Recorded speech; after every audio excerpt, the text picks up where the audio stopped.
Galera, como é que pode grandes lobos selvagens que caçam em grupos e chegam a pesar cerca de 60 quilos se transformarem ao longo da história em pequenos cachorrinhos de alguns poucos centímetros que dá até pra gente guardar no bolso? O fato é que os lobos deram origem aos cachorros, que são hoje os mamíferos campeões do planeta na flexibilidade e variedade de tamanhos que eles conseguem chegar. Olha só que lindo, gente! Um cachorrinho que eu adotei! Os cachorros, sem dúvidas, foram um dos primeiros seres vivos domesticados pelo homem, e isso aconteceu há cerca de pelo menos 15 mil anos atrás, ainda antes do surgimento da agricultura, quando nós éramos caçadores-coletores, vivíamos em grupos e andávamos pelo planeta tentando sobreviver. A ideia era encontrar locais que fossem seguros e que fossem ricos em recursos naturais, que tivesse água que desse para beber, que tivesse pesca e caça e vegetação ao redor para se alimentar. Assim nós poderíamos levantar um acampamento por ali, ficar um tempo e usufruir do que a natureza dá. Só que hoje, vivendo em cidade, assim a gente até esquece disso, mas sobreviver em meio à natureza pode ser um desafio e tanto. Podem existir potenciais predadores por perto, colocando em risco os nossos membros, o nosso estoque de alimentos. As presas nem sempre são fáceis de caçar, pois elas podem ser muito ágeis ou podem ser bem camufladas. Por isso, para sobreviver nos desafios do dia a dia e não ser rapado pela seleção natural, toda ajuda é muito bem-vinda. E foi nesse clima que algumas dezenas de milhares de anos alguns grupos de lobos começaram a se aproximar e a conviver com estes humanos. Cara, que cheiro bom. Eu acho que tá tendo um churrasquinho ali, hein? E é mesmo. Olha lá, será que a gente consegue pegar uma carninha daquela? Quem nunca fez aquele churrasco e quando foi ver estavam todos os cachorros da vizinhança ao redor querendo pegar uma carninha? Opa, hoje tem. Ih, olha lá. Olha o lobinho lá, ó. Aquele lobo, esse é predador, rapaz. Esse bicho é perigoso, hein? Aqui, ó. Vamos ver se ele quer uma carninha. Ó. Vai. Pega aí, pega. E assim esses animais que muito provavelmente pertenciam a um grupo de lobos selvagens que hoje já está extinto, foi se aproximando dos seres humanos e passando a viver junto com eles. Por que ficar indo e voltando da alcateia? Aqui tem carninha todo dia, vamos viver direto aqui, pô. No ano passado, uma revisão bibliográfica do assunto publicada na PNAS está sugerindo que essa relação de domesticação começou há cerca de 23 mil anos atrás, na região ali do norte da Sibéria, e através dali ela foi se expandindo meio que culturalmente, tanto para o leste, tanto para o oeste, indo em direção às Américas e para o resto da Eurásia. O detalhe é que há 23 mil anos o planeta estava passando pelo que nós chamamos de último máximo glacial, que foi um período da última era do gelo em que os mantos de gelo atingiram a sua extensão máxima. Logo, frio pra cacete! Sobreviver nessas condições certamente foi um desafio e tanto, e por isso algum tipo de cooperação poderia cair muito bem. Isso funcionou muito bem porque aqueles lobos não estavam ali só para roubar uma carninha, né? Em pouco tempo eles começaram a se demonstrar extremamente úteis e participativos nas tarefas do dia a dia do ser humano. Porque esses lobos têm várias das habilidades que faltam no ser humano para nós nos tornarmos ótimos caçadores, por exemplo. Eles são rápidos, ágeis, conseguem matar uma presa rapidamente usando as suas mordidas. Pega, Rex, pega! Possuem um faro muito melhor que o do ser humano para conseguir rastrear algo, encontrar algo específico por aí. Além de uma audição e tanto, e os seus latidos prontos para serem emitidos, servindo quase que como um alarme natural para proteger a tribo e avisar quando algo está se aproximando.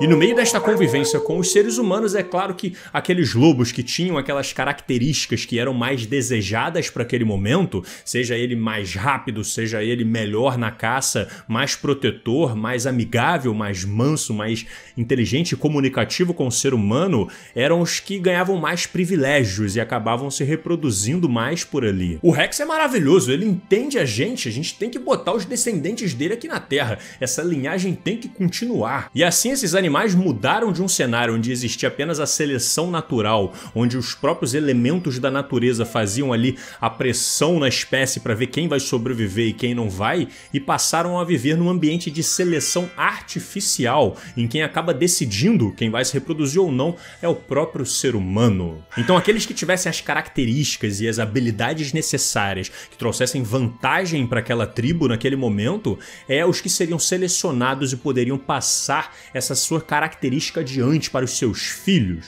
E esse sistema foi dando tão certo que rapidamente, ao longo de algumas milhares de anos, esses lobos começaram a se tornar uma outra espécie, se tornando o que nós chamamos de cachorros, que foram rapidamente se espalhando por todo o planeta em diversas culturas diferentes, se diferenciando em várias raças que tivessem de acordo com as características desses diversos locais. Quanto é que se a gente pegar os registros mais antigos escritos da humanidade, a gente encontra referências aos cachorros que já estavam lá participando da cultura local, como por exemplo nas escrituras de Gilgamesh.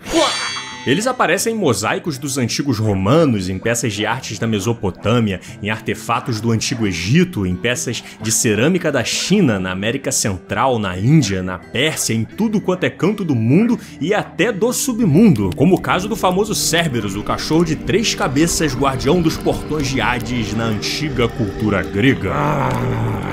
Mas o interessante é que, analisando esses registros arqueológicos, da história dos cachorros junto com a humanidade, a gente percebe que existia uma flexibilidade ali de tamanho, mas nada que fosse muito discrepante. Os cachorros eram geralmente de um tamanho muito próximo entre eles. Como é que foi possível em determinado momento da história começarem a fazer uns cachorrinhos desse tamaninho aqui, enquanto outros são gigantescos? E a resposta está no período vitoriano da Inglaterra, no século XIX, quando as pessoas simplesmente começaram a estimular as raças e a diversificação de várias características com os cachorros para ver até onde que dava para ir, o que dava para fazer. Vários criadores começaram a procriar intensivamente aquelas raças daqueles cachorros para tentar selecionar alguns traços específicos, como o tamanho deles, como o porte, como o tamanho das orelhas, como a pele, a cor do pelo, as habilidades, se ele é mais rápido, se ele é mais forte. E essas linhagens foram sendo desenvolvidas tanto para utilidade pública, como um cachorro que é muito bom para ajudar na caça, para ajudar os policiais a farejar alguma coisa, ou para ajudar os bombeiros a fazer algum tipo de resgate, como também para entretenimento, botar os cachorros para fazer competição, ou para desfilar com eles, ou até para você ter carregando dentro de casa, no seu colo, levando dentro da bolsa. Meu cachorrinho, somos inseparáveis, eu levo ele dentro do meu bolso. Eita, caiu. E foi nesse período que o processo de seleção artificial dessas linhagens se intensificou ainda mais, sendo responsável por gerar a maior parte das mais 450 raças diferentes modernas de cachorros que nós conhecemos hoje. Agora, será que dá pra gente fazer isso com qualquer animal? Será que dá pra pegar uma girafa e fazer uma versão miniatura dela? Ou pegar um esquilo e fazer um esquilo ficar gigante, tudo pelo processo de seleção artificial? Será que tem algo de especial no organismo desses cachorros que permitiu uma flexibilidade tão grande de porte e de tamanho? Foi pensando nisso que lá para 2007 um grupo de cientistas resolveu analisar o genoma de milhares de cachorros para tentar encontrar o que ali era responsável pelo crescimento deles. E enquanto em seres humanos a diferença de tamanho geralmente está envolvida em algumas centenas de genes, no caso dos cachorros eles encontraram um gene específico que era responsável por quase 15% da diferença de tamanho entre eles. O gene foi nomeado de IGF-1, mas só isso não seria o suficiente para justificar a diferença discrepante entre um São Bernardo e um Pinscher. Por isso, os cientistas voltaram a estudar o assunto em um estudo que foi publicado esta semana na Currents Biology, em que eles analisaram 1.300 genomas de 230 raças de cachorros modernos e de cachorros de vilas, de cachorros indígenas e também de um dingo, que é um cachorro de um tipo considerado mais próximo dos ancestrais do que os cachorros modernos. E dessa vez eles encontraram algo de fato muito interessante. Esse gene IGF-1 que já tinham descoberto antes é o que manda o sinal para produzir produzir hormônios de crescimento para os cachorros. E o que detectaram é que existe um outro gene logo do lado que foi detectado de IGF-1-AS, que funciona como um regulador do gene anterior. Ele é uma espécie de pedal que vai regular o quanto que esse gene vai mandar de sinalização para produzir hormônio de crescimento no organismo do cachorro. E o que eles perceberam é que dentro deste segundo gene existem duas variações bem pequenininhas, bem pontuais, que acabam sendo responsáveis por uma diferença gigantesca entre o tamanho das raças dos cachorros. Eles detectaram variações nos genes alelos que foram nomeadas CC, CT e TT. Agora se liguem no que essas variações são capazes de fazer. Cerca de 3/4 dos cachorros detectados com as variações CC pesam menos de 15 quilos, como os chihuahuas e os pugs. Já os cachorros com a combinação TT, 3/4 deles possuem peso superior a 25 quilos, como o famoso gigante Lebrel irlandês ou o dog alemão. E os com a combinação CT foram identificados em raças de médio porte, como os hiperativos ligados no 220 Border Collie. Agora, se os cachorros na história tendiam a ter um tamanho semelhante, será que essas variações surgiram na intensa exploração de raças da era vitoriana? Para descobrir isso, os cientistas foram atrás do genoma de outros 33 cachorros ancestrais que viveram há cerca de 11 mil anos. Ouça a sabedoria do cachorro ancião.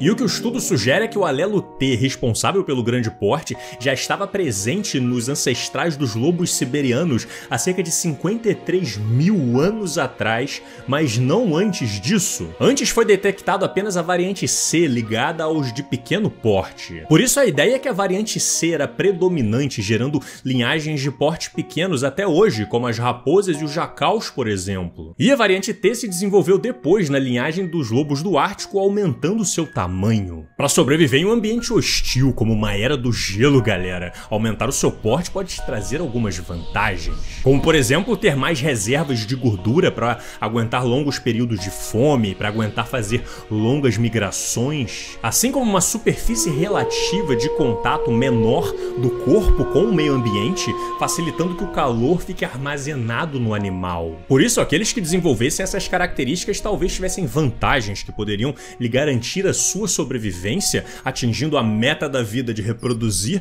as próximas gerações e passar essas características aos seus filhos. E esse estilo parece ter dado tão certo que a variante T se tornou dominante nos lobos por muito tempo, garantindo o seu grande porte, mesmo em raças de cachorros que vieram depois. Até que no século XIX os seres humanos exploraram tanto as combinações genéticas dos cães que eles conseguiram desenterrar o alelo C de milhares de anos atrás para torná-lo dominante novamente em várias raças de cachorrinhos que conseguem chegar até a ser do tamanho de um botão. Tá, tô exagerando aqui, tá, gente? O menor cachorro do mundo é um pouco mais do que isso, ele é do tamanho de um celular. E tudo isso foi possível graças ao processo de seleção artificial, quando o ser humano escolhe aos poucos quais características que serão passadas adiante ou não, e vai moldando aos poucos várias espécies, tanto de plantas quanto de animais, para que eles se transformem ao longo das gerações de acordo com os nossos interesses naquele momento. Feijão, milho, ovelhas, galinhas e também cavalos, que começaram a ser domesticados há cerca de 5 mil anos em uma região